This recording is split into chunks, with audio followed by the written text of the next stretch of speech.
here. Tadang! Ayan yung paborito kong ulam sa umaga. Meron tayong dilis na tuyo, pancit canton, and ayan, scrambled egg. Ayan. I think this is not scrambled kasi parang omelette. I don't know. Basta yun. Ito yung talaga yung mga paboritong ulam na kinakain ko tuwing umaga. As in, hindi ako nagsasawang kumakain ito. And also, rice. Ayan, ang dami kong rice. Parang mukbang na to, no? And also, hindi pwedeng mawala ang aking pineapple juice. Ayan. So, pero bago ang lahat, kung ikaw po ay bago, please subscribe and tap the notification bell button para updated ka lagi sa aking mga new uploaded videos. Ayan. Oh my God. Bloated ba to? Or talagang pats? Baby pats. Nagle-layer na. Oh my God. Mako guys, as in. Sarap. Ang sarap talaga. Ayan. So, without any further ado, charot. Simulan na natin.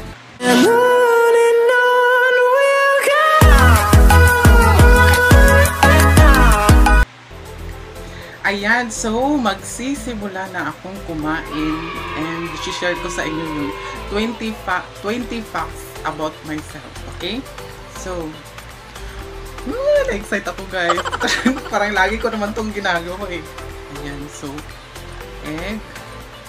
Ayun, my God. Ang sarap nito guys, promise. Okay. Fact number 1. Okay. Okay, my real name is Armand Bacanto Enclonar. O, diba? Lalaki talaga. Sarap. Oh my God. Lalaki lalo yung chan ko nito. Promise. Ang sarap niya guys. Promise. Ito talaga yung ulam ko lagi. Umaga. Okay, so yun ang fact number 1 sa akin, no? Yung real name ko is Armand Bacanto Enclonar. Ayan. Sarap. So, fact number 2. I'm already 27 years old. Ayan. Running 28 na ako. So, pero young at heart. Mukha na ba ako matanda? I guess. 27 na ako guys. Magti-28 na ako. Mukha na ba ako matanda? Ang sarap. Promise. Kamay ako sa pancit canton. Grabe. Minsan kumakain lang ako ng pancit canton, yun ang kinakain ko. Hindi ako nag-rice, pero today mag-rice ako. Kasi mukbang eh, di ba? Okay, fact number 3. Nakatira ako sa Lala Maranding, Lanao del Norte, no? Taga-lalaki talaga ako sa Maranding. Tubong Mindanao ako. Pero ngayon, nandito ako ngayon sa Manila, Quezon City. Ayan. So, yan ang ating fact number 3 about me. Sarap. Ang sarap. Ang sarap ng dilis, guys. Promise. Okay. Fact number 4.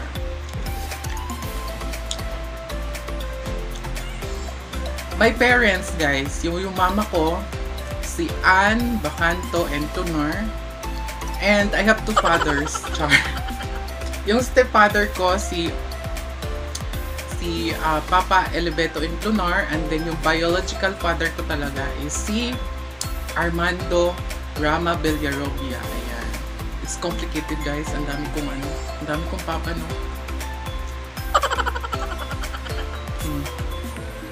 Yun yung fact number 4 ko sa parents ko, no? So, yung mama ko kasi, anak kasi ako ng mama ko sa pagdalagan niya. So, nung naghiwalay sila ng biological father ko, nag-asawa ulit yung mama ko. Kaya nagkaroon ako ng stepfather. Okay. So, fact number 5. Ako yung panganay sa lahat ng magkakapatid. Sa mother side ko, Ako yung panganay sa... Ilan ba kami? Kaloka, nakalimutan ko na. 6 kami lahat. Ako yung panganay sa mother side ko. And then sa father side ko naman, doon sa biological father ko, meron din silang 5. So, pang-6 din ako. So, guys, 12 kami magkakapatid. Ako talaga yung nasa gitna, as in, nasa gitna ako. Kasi ako yung panganay. So, ayun. 12 kami magkakapatid. 5 sa mother side ko, which is ako yung pang-6, panganay. Tapos sa father side ko naman, 5 din kami magkakapatid. Ako din ang panganay. So, yung sa mother side ko, nasa probinsya sila. Yung sa father side ko naman, nasa Canada na sila ngayon. Nandun sila lahat. Kasi doon nakatira yung papa ko ngayon.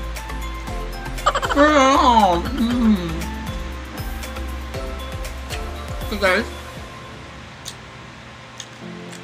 so fact number 7. 7 ba? Oo, fact number 7. Fact. Di pa. Fact. Kaloka. Sinipon ako. Sorry. Okay, fact number 7. Birthday ko, guys. November 22, 1992. Ayan, so next month na pala birthday ko. Ayan. Sa mga, ako po yung nagmamakaawa sa inyo. Napit ang birthday ko next month. Sino yung gusto mag-sponsor? Ba't kinamen? Ang kapal ng face. My God, ang kapal ng face. So next month kasi, guys, magta-28 na ako. Oh my God, tumatanda na ako, guys. Tumatanda na. Paano ba kung matanda? 28 na ako eh. Look, oh. Ang sarap. Sinisipon ako. Bakit ganun? Ang sarap. So, fact number 8. Ang height ko, guys, 5'8". Oh. Ang tangkad ko, no, 5'8 ako. Pang Miss Universe. Tada! Pag-view ko ng height. So, fact number 8. Status ko. Right now, in a relationship ako, no, pero we choose to be private na. Kasi marami kaming pinagdaanan sa relasyon namin, on and off. Tapos parang, iba kasi ako eh, masyado ako madrama when it comes to relationship. Ako yung tipo ng tao na, dati kasi hindi ako mahilig sa private, so naka-public talaga ako. Ayan, sa Facebook, naka-post lagi, pero ngayon, we choose to be private na lang muna. Ayan, so, magti 3 years na kami ng boyfriend ko this coming December 22. Yes, December 22. Mag 3 years na kami. Yeah. Going strong pa rin kami. Kahit marami kami pinagdaan sa buhay, going strong pa rin yung relasyon namin dalawa. And, ang maganda kasi, both sides ng family namin, alam nila. Although, hindi naman lahat, tanggap kami. Maraming nanguhusga. Pero, at the end of the day, kaming dalawa yung magkasama, kami yung nagkakaintindihan. So, kami yung mag-decide para sa sarili namin, hindi judgment or hindi opinion ng ibang tao. Diba? Okay, fact number 10. Ayan. Ang trabaho ko, guys, is caregiver. Ayan. Bago ako nag-caregiver, no, nagiging license officer ako or messenger sa isang construction company. So, 3 years din ako doon. So, while working, nag-study din ako. So, yung duty ko sa office, 8 to 5, and then yung klase ko naman is panggabi, 6 to 10. So, ganun yung naging buhay ako. Nag-aral ako ng caregiving for almost 8 months. Kasama na doon yung OJT trainings, ganun. Kasi twice ako nag-OJT eh. Ano ba yan? Sisipon ako. Kakadiri. Nakakaloka. Ang sarap kasi guys. Sarap kumain. Promise.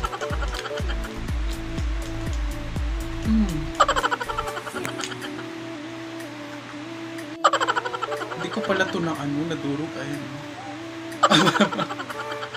Si mama kasi pinaglihi ako sa pansit canton tsaka itlog. Kaya ako mahilig sa ganito. Ewan ko ba? Ganun ba yun? Sabi niya kaya daw kulot yung buko kasi pinagli ako sa pansit canton. Tapos ngayon mahilig din ako sa pansit canton. Ganun pala yun. So fact number 11. Gender ko daw. Ano ba gender ko?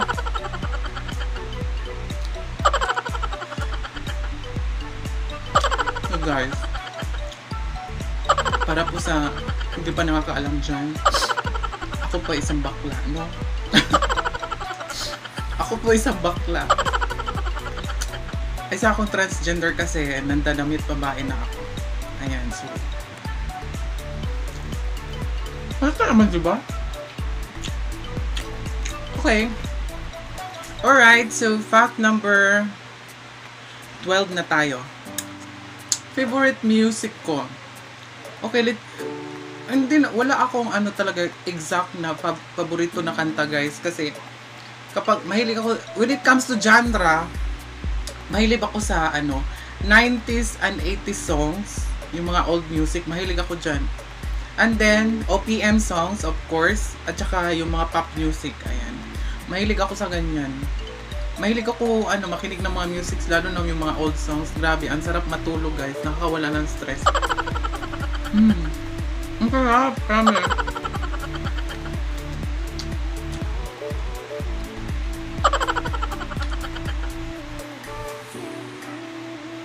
Fact number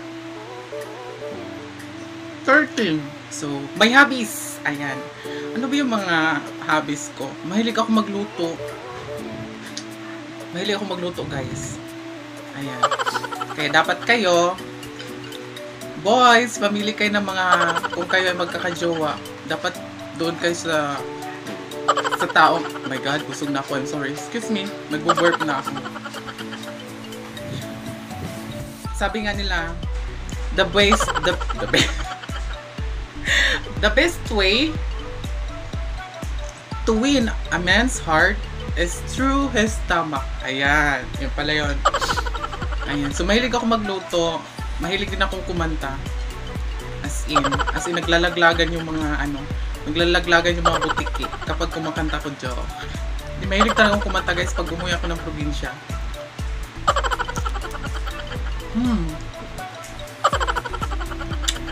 Naalala ko yung ate ko. Nagduduwit kami nun. Hi, Ate Russell. I miss you. Love you. Kasi pag umuwi ako ng probinsya, nagduduwit kami doon. Yan talaga laging kaduwit ko sa kantahan. Yung ate ko, kapatid ng mama ko. As in, super close kami.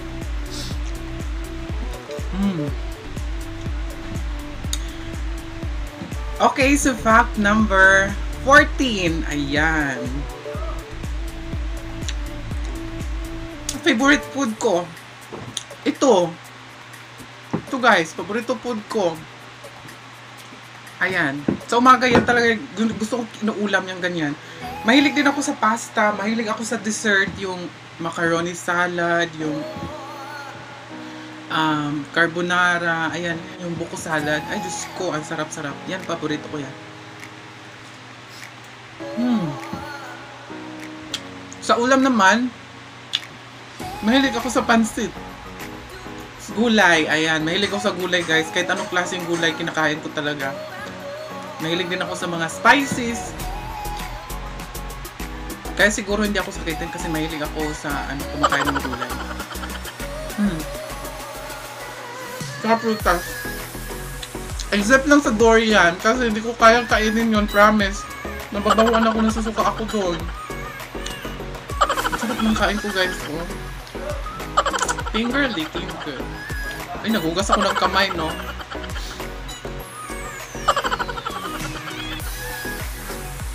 So, fact number 15. Favorite singers ko. When it comes to local singers, paborito kong Sarah Geronimo, Regine Velasquez, ayan sila Morissette Amon, ayan Lani Misalucha, ayan gustong-gusto ko yan sila. No, sila Jaya, ayan mahilig ako sa mga ano, makinig ng mga music nila kasi yung mga yung alam yun high notes, mga high pitch ganon. International singer naman. Paborito ko sila ano, Ariana Grande, ayan sila Taylor Swift, ayan. Tapos Shakira, Beyonce, ayan Christina Aguilera, sila lahat mga Whitney Houston, ayan mahilig ako sa mga ano, makinig ng mga music nila. Pagdating kasi sa singers, parang wala akong specific talaga na isa lang kasi lahat sila magagaling. Lahat sila pinapakinggan ko yung mga music nila, ayan. Parang kumain. Ang busog na ako.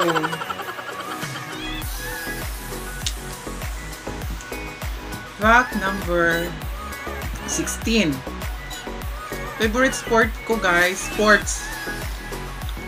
Badminton, volleyball, at saka yung Scrabble. Ayan. Mahilig ako niyan. Sumasali ako nung high school ko niyan. Yan talaga yung pagdating ng intramurals, yan talaga yung lagi sinasalihan. Fact number 17. Favorite actress ko, si ano, marami sa local guys, marami as in.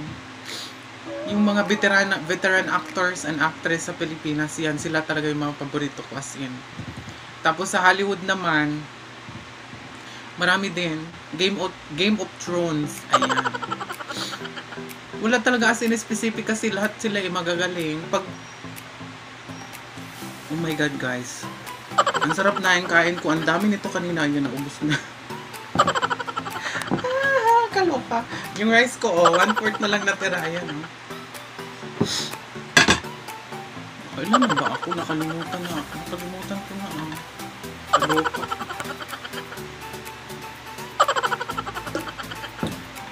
Is a fact number 18. Favorite movies ko guys, Game of Thrones.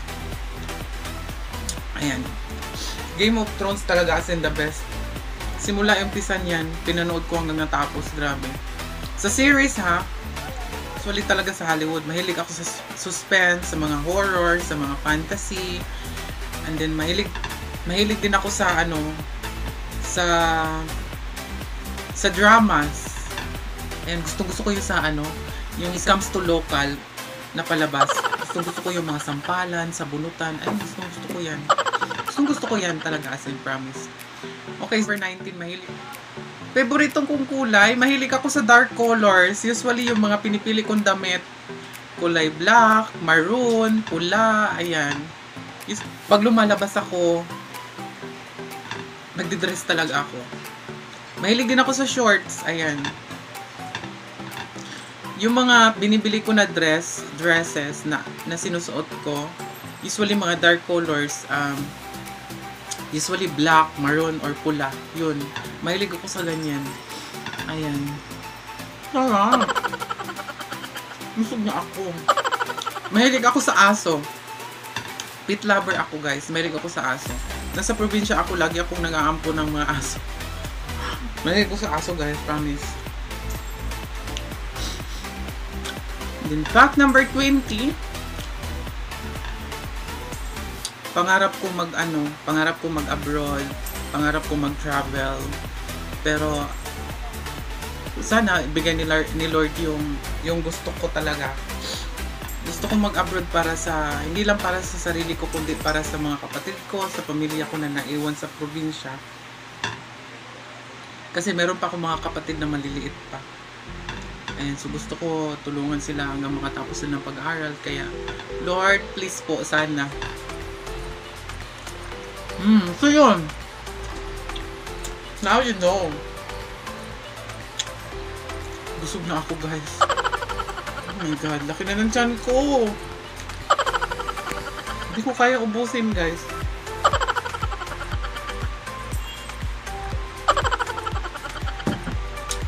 Sarap.